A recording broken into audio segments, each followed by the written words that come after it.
Hey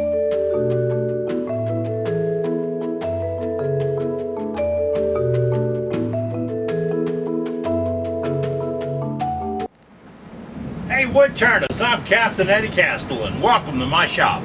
We're going to get started with the sharpening segment of Wood Turning 101. Now, I promised you that we would take this in slow steps. We did the lathe, we did work holding, we've talked about the tools. Now let's talk about how to sharpen them. And this is going to be in two parts. Now the first part, we're going to touch on gouges. We're going to talk about a roughing gouge, a bowl gouge, an Ellsworth gouge, and a fingernail gouge. In the next part, section 2, we're going to talk about cutting tools like skews and bead ends and slicing tools and parting tools. Tools used differently than the gouges, radically differently, and they sharpen radically differently. So we're going to talk about those in phase 2. But for right now, we're going to sharpen them some gouges. And you know the deal, don't you? That's right. All you got to do is watch. If you hear some rumbling in the background, we haven't had rain in a couple of weeks. We got a little afternoon thunderstorm blowing through right now, and it's just, you know, makes it nice and cool in here. So we're going to get to sharpening. I'm going to talk about a few things. Hey, how do you like my big Jerry Springer fan in the background, huh? All right. This is what I sharpened on. This is an 8-inch Delta, commonly called the GR450. It's got 8-inch wheels. I have no idea what the horsepower is. It's variable speed, but I very rarely turn it up off 1800. And I'm telling you that because if you just find an 1825, 1850, 1861 and a half, that's good enough. I think you do want 8-inch wheels. They last longer, of course, rather than 6. And the edge speed is a little bit different at that same RPM. Okay, now, wheels. This is an 80 grit. It's a gray wheel. Now, if you like the pink ones, I'm okay with that. If you like the blue ones, I'm okay with that. If you like the white ones, I'm okay with that. If you like the gray ones, I'm okay with that. As you can tell, it doesn't really matter to me. I don't use them to do that much grinding. I use them to shape up grinds that are already on tools. I don't ever radically change the grind on the tool on this 80 grit wheel. That happens over here on the 60 grit on the flip side. Yeah, that's where I'll do radical work, on the 60. And I'll do it at a higher RPM with the wet sock wrapped around it to create a heat sink. We'll have to talk about that one day. Now, here's a disclaimer. As you've noticed, I've removed some of the guards and features on this to facilitate the filming of this piece so you can see all the actions all the times.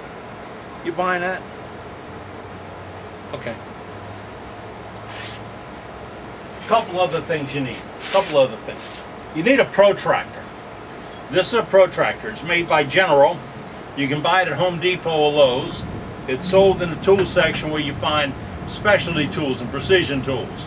You need this to know what angle that gouge and that scraper is being cut at, even the skew. You need one of these. Don't go using that plastic stuff that'll melt when you make contact. I got one right here. It's got about 12 shapes on it. The third one up doesn't work anymore. Some idiot touched a hot skew to it. Now it's about 28 degrees. But you don't need this. You need this. A protractor. Alright, get yourself a protractor. Next, in some of the tools we're going to be using the hone. This is a DMT diamond hone. It's a 6-inch by 2-inch. This is red. Alright, which I believe means fine. This is a grit I like. It's diamond, you have to keep it clean. Wet it occasionally. You can actually clean it with WD-40 because there's very little residual oils in WD-40. But after you clean it, you want to clean it. But you want to keep this clean. Don't let it get crudted up. And the other is, you need a good diamond dressing tool for your wheel. This gang is a bowl gouge. See the profile on it? Deep V or deep U. Now my first step when I set a rig up for a new tool is, see the blue? I painted that with a mark slide just now. That's my tattletale when I set up a new rig. I check this gouge with my protractor by putting the line of the protractor down in the gouge, putting this along that face, and then I read 45 degrees. That's where I like my roughing gouge. Now, this is part of the Black Hawk. Let me back out a little bit so you can see exactly what I'm talking about. This is the bar extension for the Black Hawk. This is doing roughing gouges and bowl gouges because they sharpen the same way. When I check this, I would put this back here and then with the other hand slowly roll the wheel backwards. Did you catch the back of the part?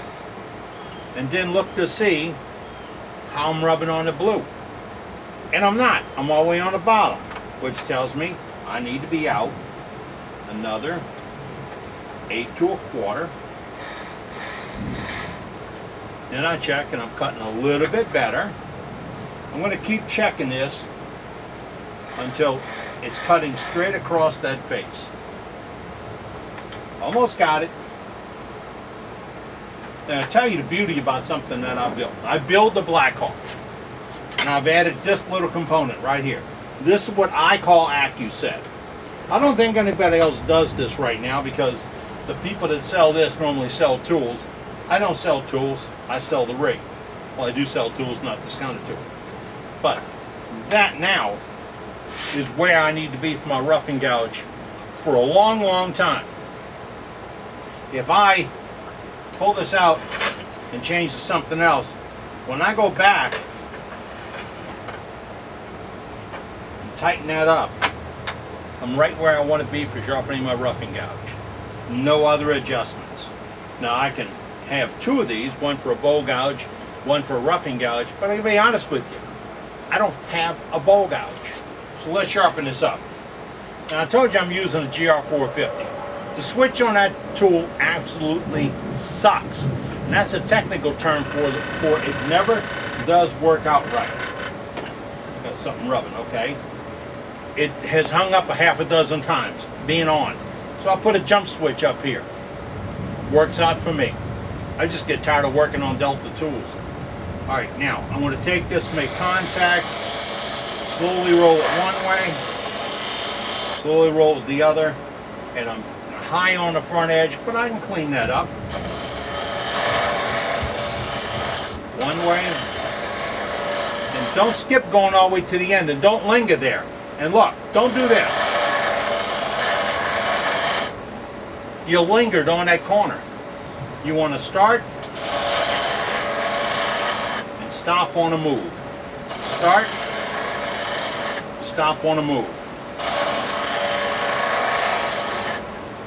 And the better you clean it up, the better it'll be. Now that is just about how simple it is to sharpen a roughing gouge. This puppy is sharp and it is ready to cut. And I roll the shoulders back a little bit by just working to them a little bit more when I'm going back and forth. I don't like the straight shoulders. Doesn't work for me. Now, I don't do any honing on the inside. I don't even touch it. I clean it up with the sandpaper if I get some garbage in there. But otherwise, this is a ready-to-use roughing gouge. Perfect. Now, I'm going to have to get back and tell you about the bowl gouge. I don't have one. I don't own the bowl gouge. How can that be?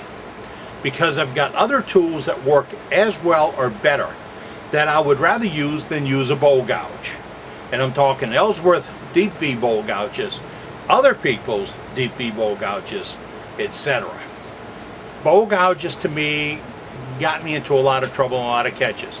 It was me. It's not the gouge. It was me. So I found that the best way to avoid that was go to something I could do the same job with without having those problems. That's what I do.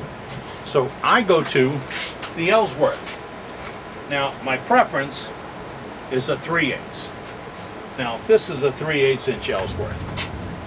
The shaft here is 3/8 of an inch in diameter. The flute across here is about 5/8 of an inch. And this is a very handy tool. It is extremely easy to sharpen. Now, this week I had some folks write me and ask me about the math.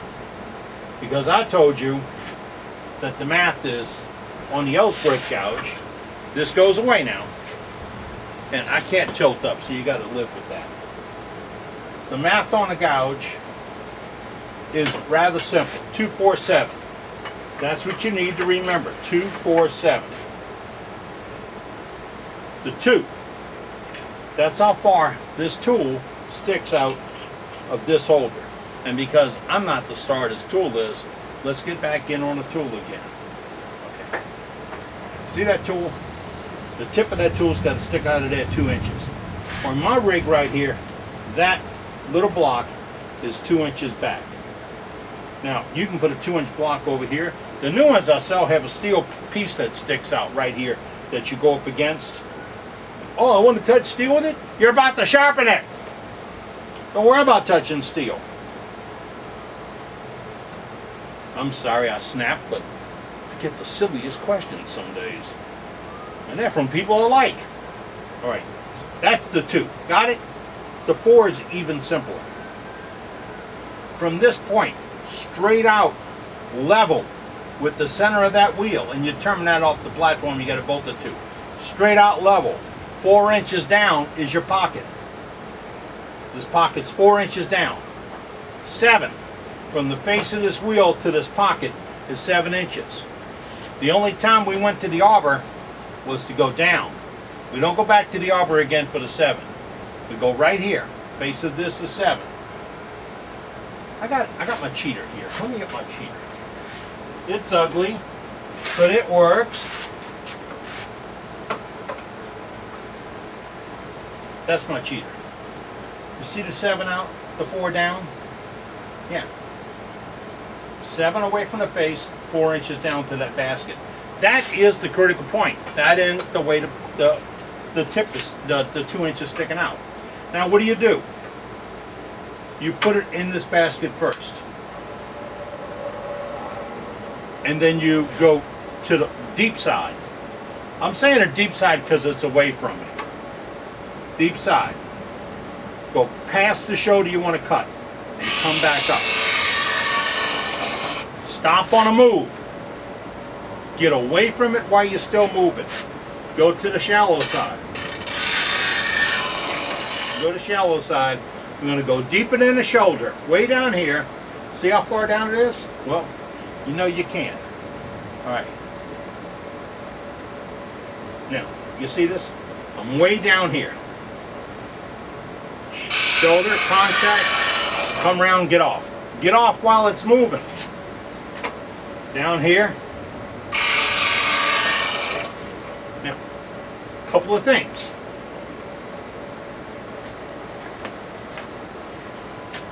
You don't stop out here. You don't stop here because you'll blunt it.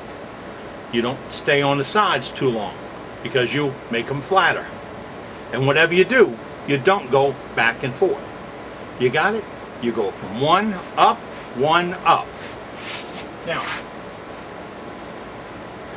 you think that's too much? Let me give you the awesome news. Not good news, the awesome news. If you do that, one pass up, you're done. That's all you need to do to repoint that tool, unless you did concrete with it or drove a nail or something with it.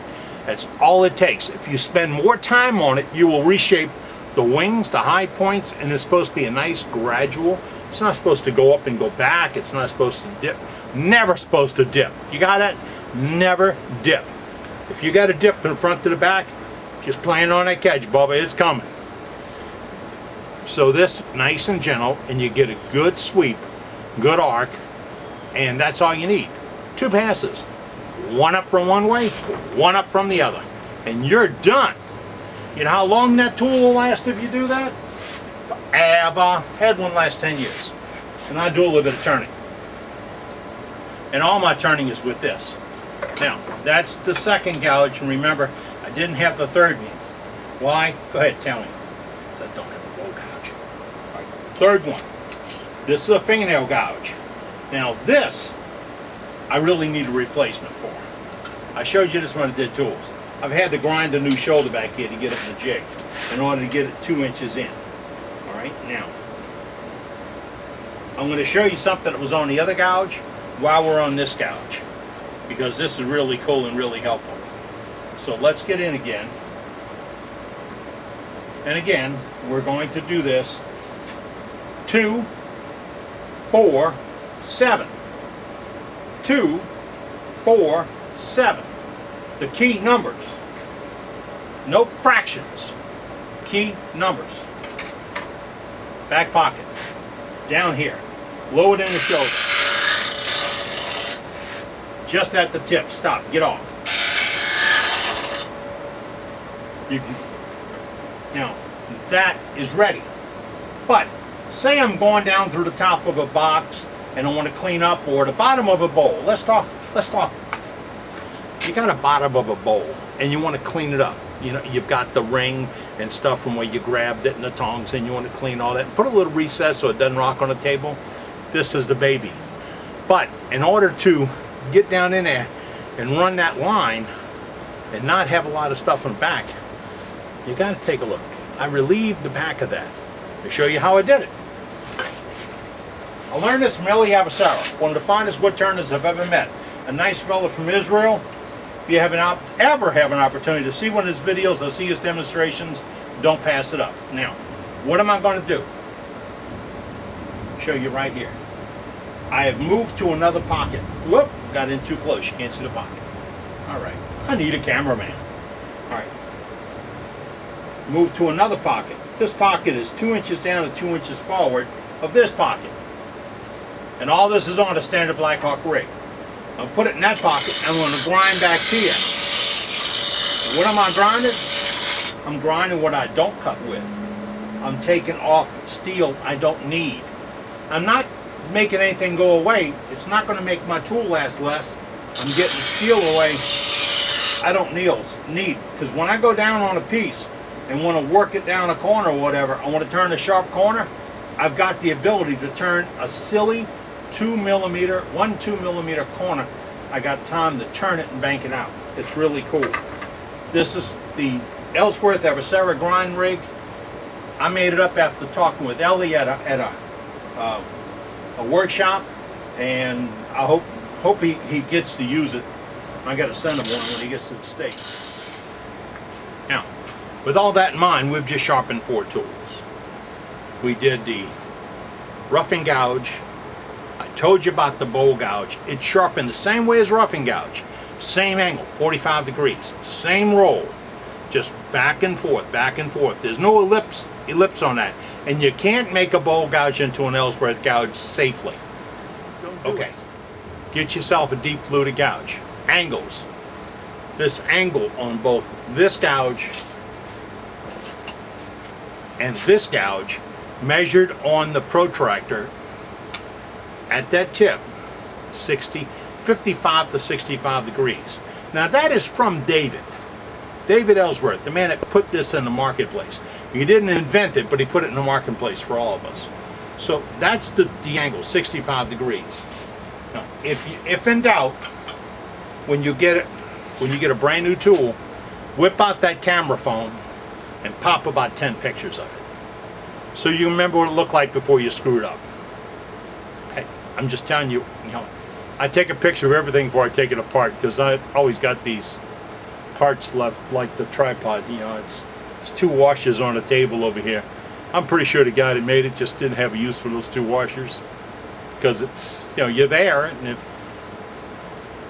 I don't want to say you could fall any moment now, but you're there. It's easy to do this. This is sharpening. The next time we visit, we'll do edges that are different. And some of those will require different tools to sharpen them with. So get your stuff together, get out in the shop, sharpen up your tools, and be safe. Remember, there's no bleeding on company time. I'm Captain Eddie Castellan. I'm normally making shavings. How about you?